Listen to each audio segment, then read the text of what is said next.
Wolverine Stack.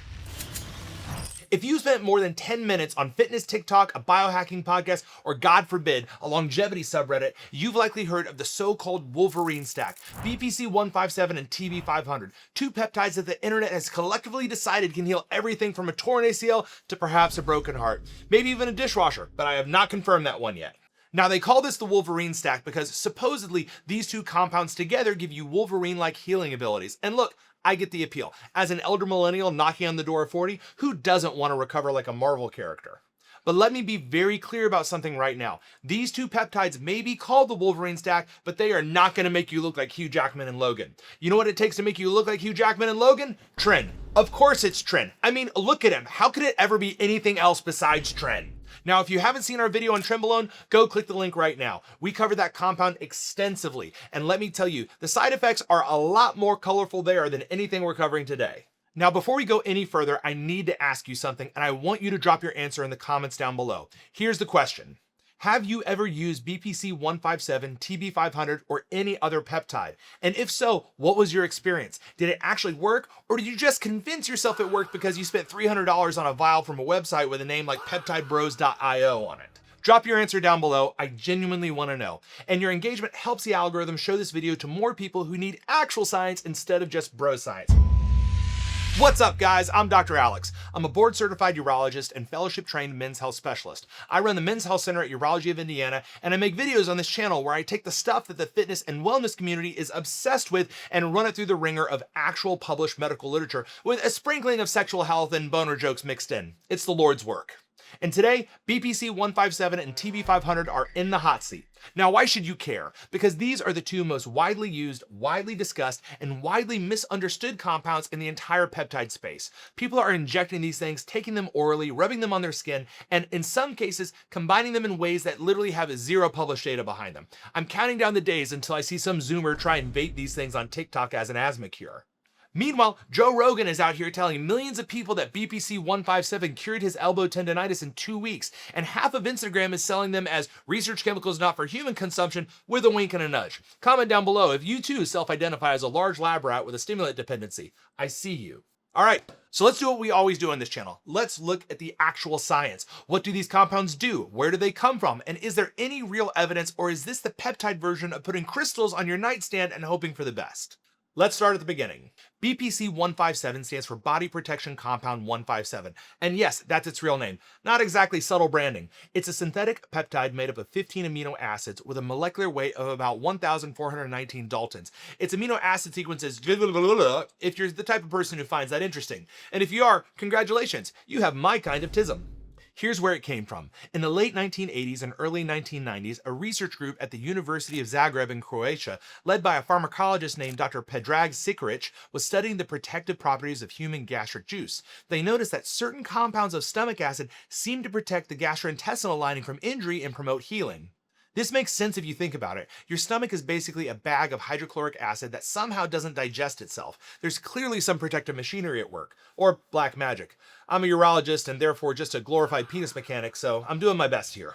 Dr. Sikiric's team isolated a protein that they called body protection compound from gastric juice and then synthesized a stable 15 amino acid fragment of that protein. That fragment became BPC-157, and the earliest PubMed entry dates all the way back to 1992. And since then, Dr. Sikiric has published over 150 papers on the compound. And I do want to note something here that we need to come back to. The vast majority of BPC-157 research, over 80% of it, comes from this single research group in Zagreb. It's not disqualifying, but it's worth keeping in mind. TB-500, however, is a different animal, pun somewhat intended. Its full parent compound is thymosin beta-4, and it's a 43 amino acid protein that was discovered in the 1960s. The story starts in the Albert Einstein College of Medicine in New York, where a postdoctoral researcher named Alan Goldstein, working in the laboratory of Abraham White, was studying the thymus gland. Quick anatomy refresher. The thymus sits behind your breastbone, above your heart, and it's essentially boot camp for your T cells. Your immune system special forces train there. In the early 1960s, scientists were just then figuring out that the thymus wasn't a vestigial organ and was actually the master gland of adaptive immunity. So in 1966, Goldstein and White published their first paper naming these thymus-derived proteins thymosins, and by the 1970s, Goldstein's team at the University of Texas Medical Branch in Galveston had isolated and characterized individual thymosins from calf thymus tissue, including thymosin beta-4, and its complete amino acid sequence was published in 1981.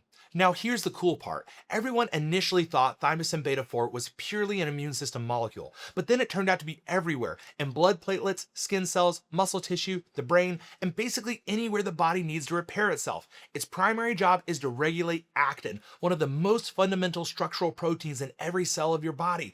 Actin is what gives your cells their shape, lets them move, and drives tissue repair.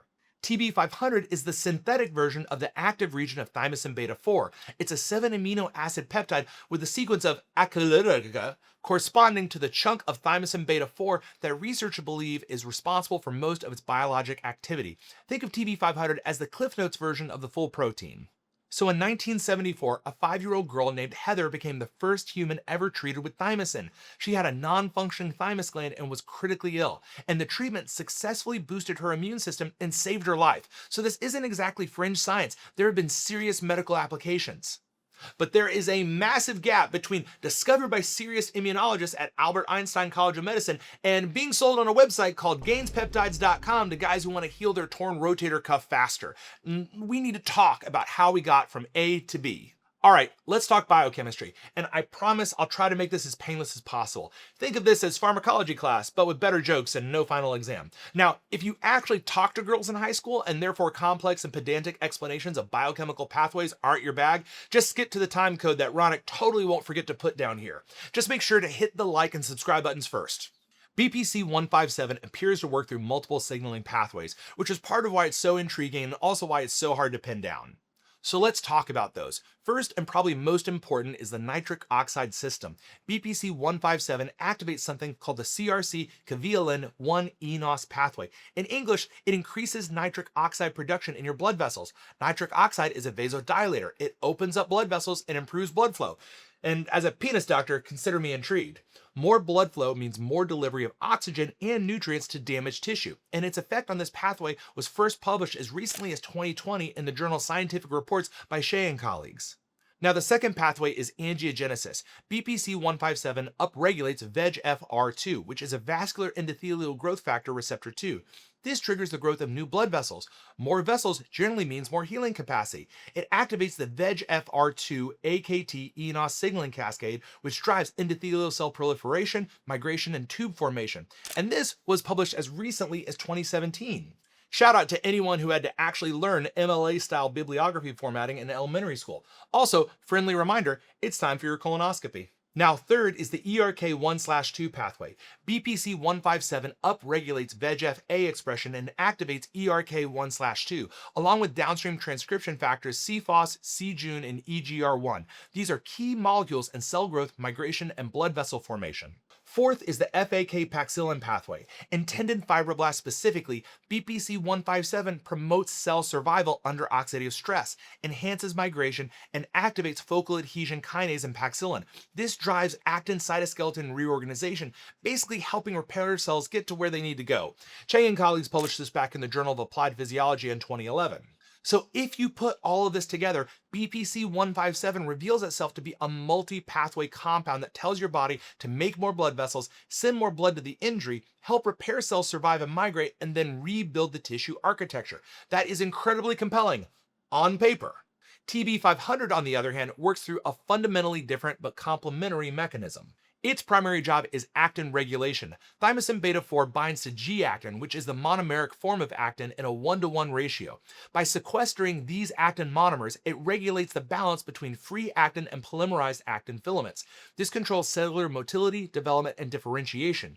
A 2025 study in investigative ophthalmology and visual science even engineered tandem thymosin peptides that bind 2 of the G-actin molecules simultaneously, showing enhanced bioactivity.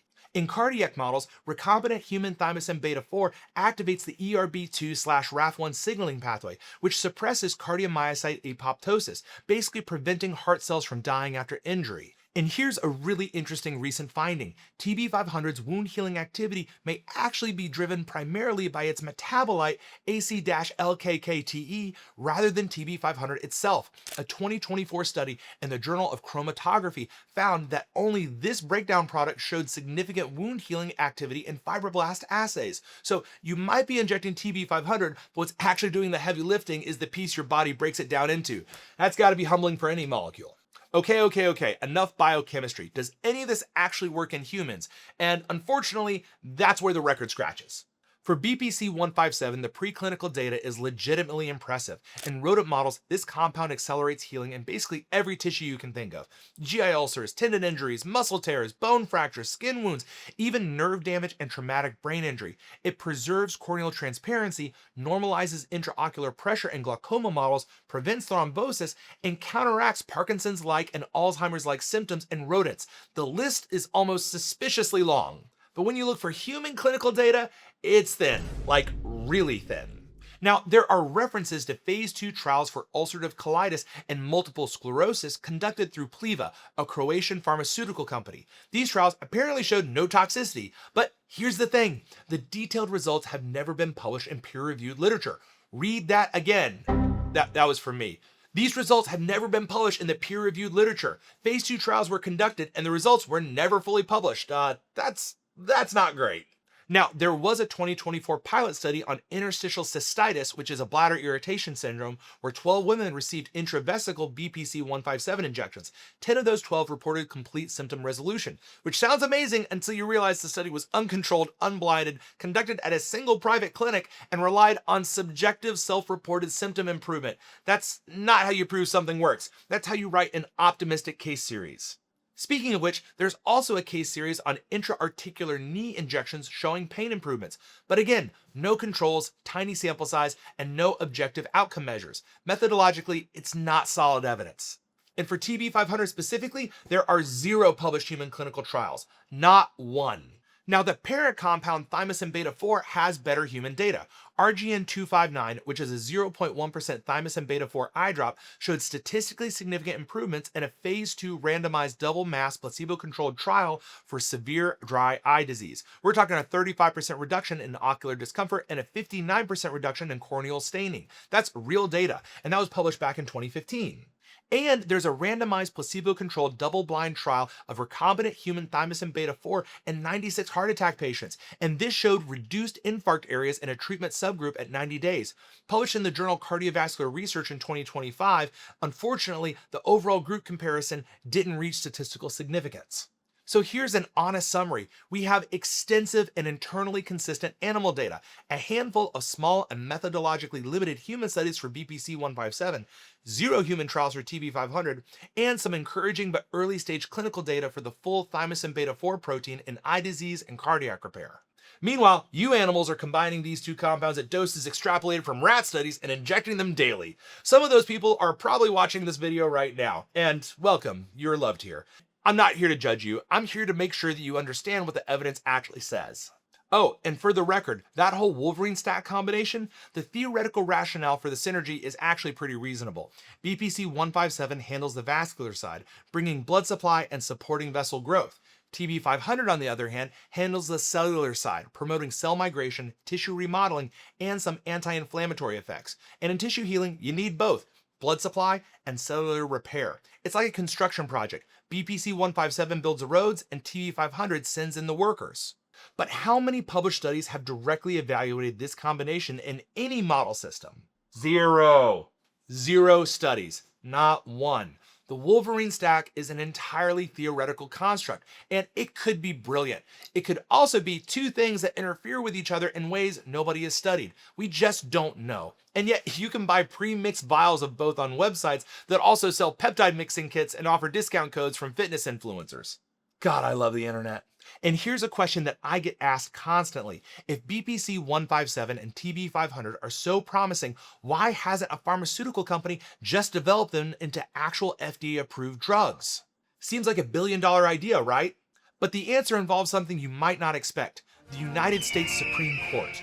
In 2013, the Supreme Court decided a case called Association for Molecular Pathology versus Myriad Genetics. The case was about Myriad's patents on the BRCA1 and BRCA2 genes, breast cancer genes. In a unanimous decision, the court ruled that naturally occurring DNA segments are products of nature and therefore can't be patented merely because they've been isolated. Justice Clarence Thomas wrote the opinion, stating that laws of nature, natural phenomena, and abstract ideas are the basic tools of scientific and technological work and lie beyond patent protection. The court explicitly said that products of nature are not created and that manifestations of nature are free to all men and reserved exclusively to none. Now, that seems like a good thing until you realize that BPC-157 is derived from a naturally occurring protein in human gastric juice. Thymosin beta-4 is a naturally occurring protein found throughout the human body. Under the principles established in Myriad and the earlier Mayo v. Prometheus decision, patenting these naturally occurring peptides, even in isolated form, faces serious legal hurdles. And here's why that matters commercially. Drug development in the United States is obscenely expensive. We're talking hundreds of millions of dollars or billions just trying to bring a drug through phase 1, phase 2, and 3 trials. Then you got to manufacture it at scale. Then you got to get FDA approval. Pharmaceutical companies do this because they get a patent and usually 20 years of exclusivity, which lets them recoup their investment and then some.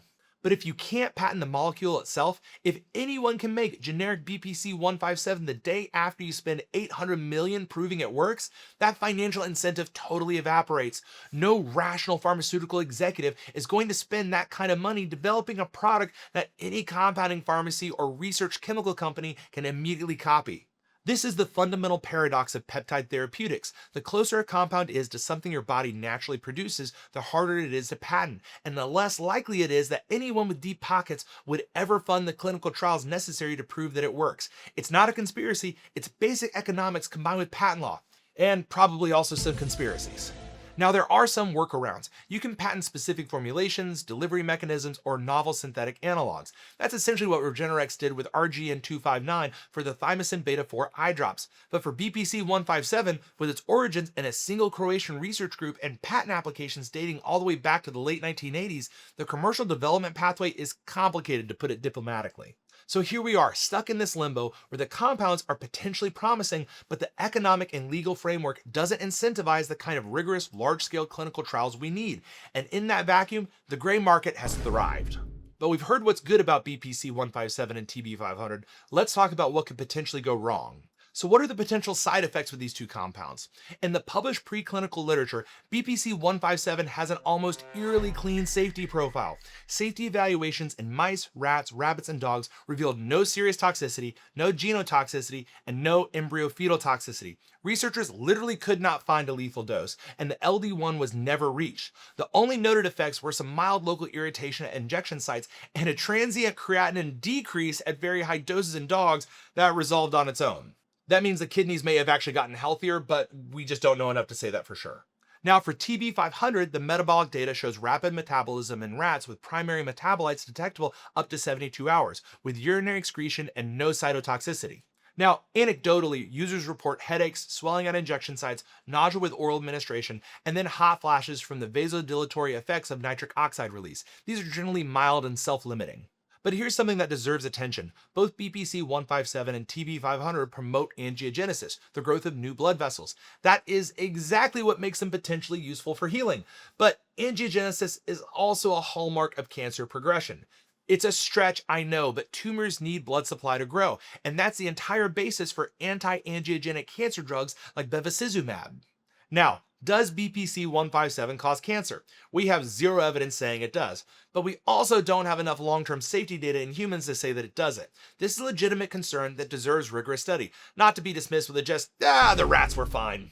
Now, Dr. Sikorich's group has actually addressed this, claiming that BPC-157 presents prominent anti-tumor potential, but independent verification of this claim is essentially non-existent, and the absence of evidence is not the same as the evidence of absence, or evidence of my involuntary abstinence through both high school and college. Alright, so let's talk about the elephant in the room that should concern everyone, regardless of how you feel about the compounds themselves. Because BPC-157 and TB-500 are not FDA approved, they are not manufactured under good manufacturing practice standards. They come from unregulated labs, often overseas, and are sold as research chemicals not for human consumption. Sure, Jan, sure. Independent lab testing of gray market peptides has found some genuinely alarming results. Products contaminated with arsenic and lead, sometimes at 10 times the acceptable limit for injectable drugs. Bacterial endotoxins that could cause sepsis. Products with the wrong amino acid sequence entirely. Purity levels as low as 5 to 75%, filled with unknown chemical byproducts. Let me say that again. Some of these products are 5% pure, which means 95% of what you're injecting into your body is something else, something unknown. And you're doing this based on the recommendation from a guy on a podcast whose sponsors include a mattress company and, perhaps even more damning, AG1. The video's up here. I say this because I love you. Now, WADA, the World Anti-Doping Agency, basically the wet blankets of professional sports, currently lists both these compounds as prohibited substances. BPC-157 falls under the S0 category of unapproved substances. Athletes who test positive face suspension. Interestingly, the Department of Defense also specifically warns against use by military service members. You'd think that they'd want to fund research on compounds that might help healing, but I'm just a talking head on the internet. So to summarize the risk picture, the compounds themselves have a relatively clean preclinical safety profile, but virtually no long-term human safety data.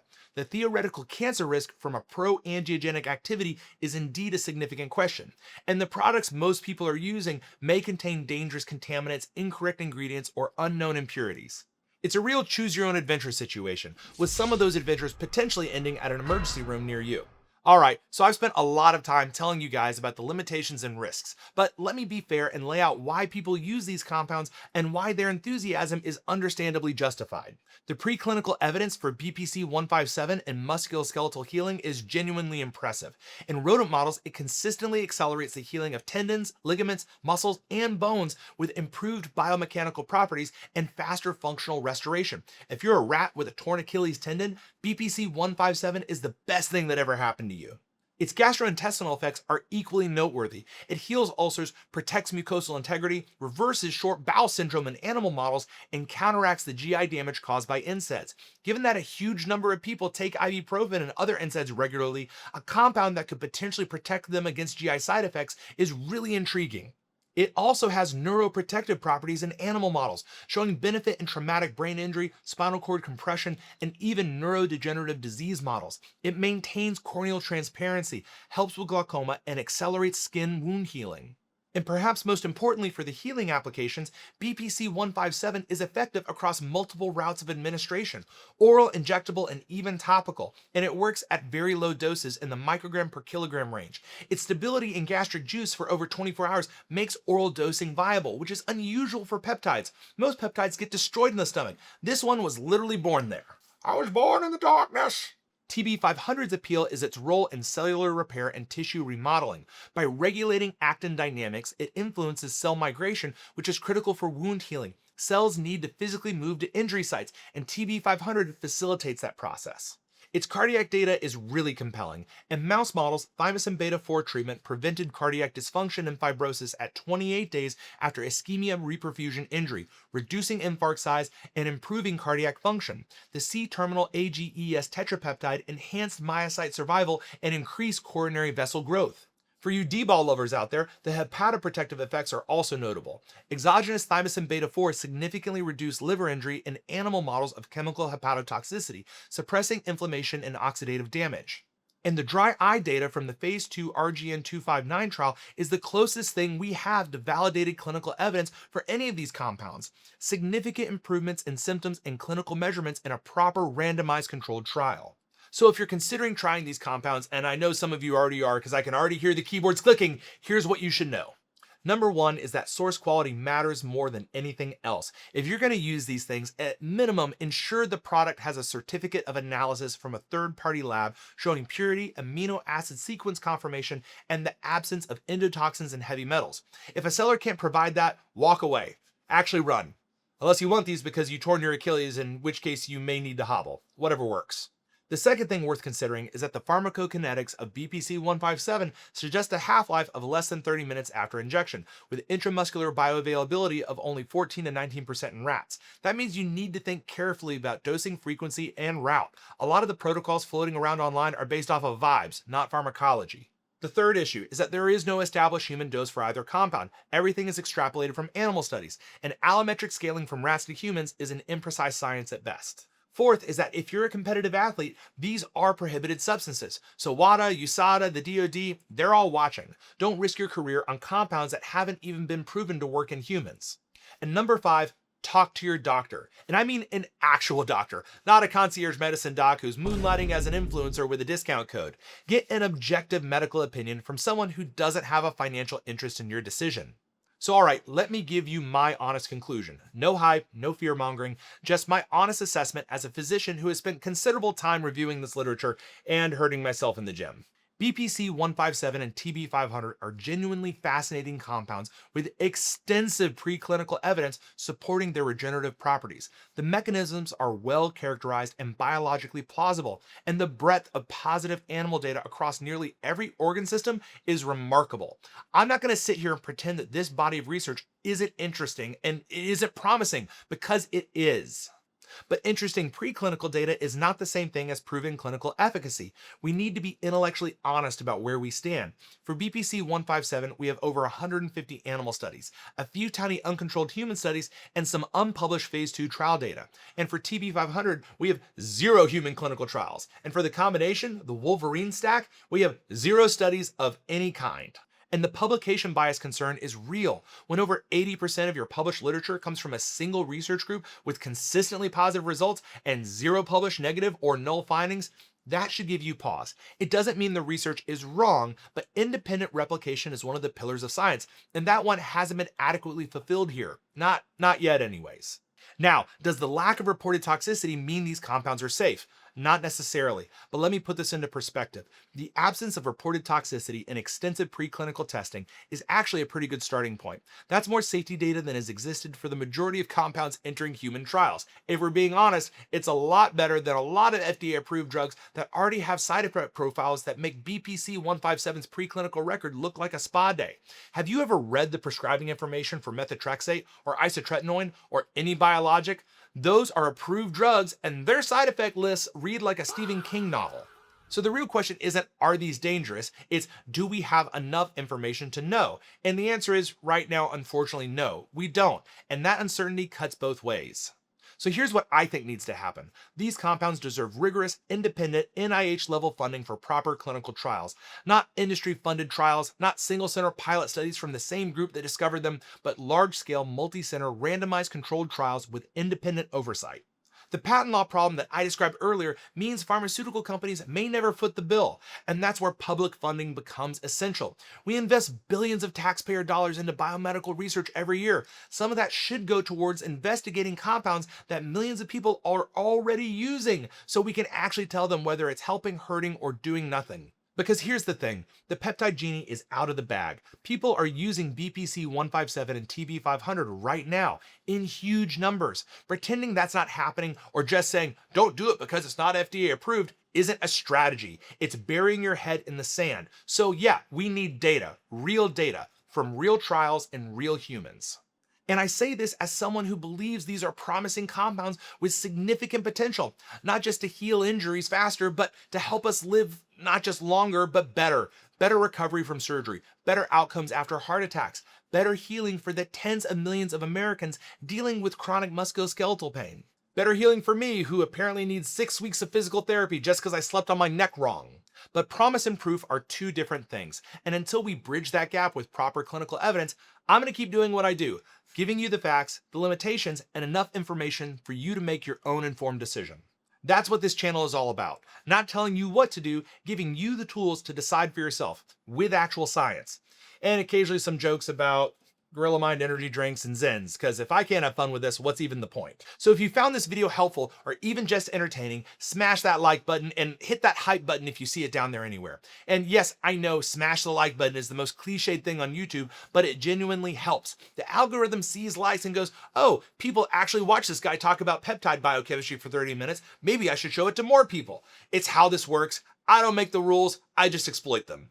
Subscribe if you haven't already. I put out evidence-based content on men's health, fitness, and topics that most doctors wouldn't touch on YouTube, like my nicotine habit, because most physicians think that making YouTube videos is beneath them, and most fitness influencers don't actually read the studies they cite.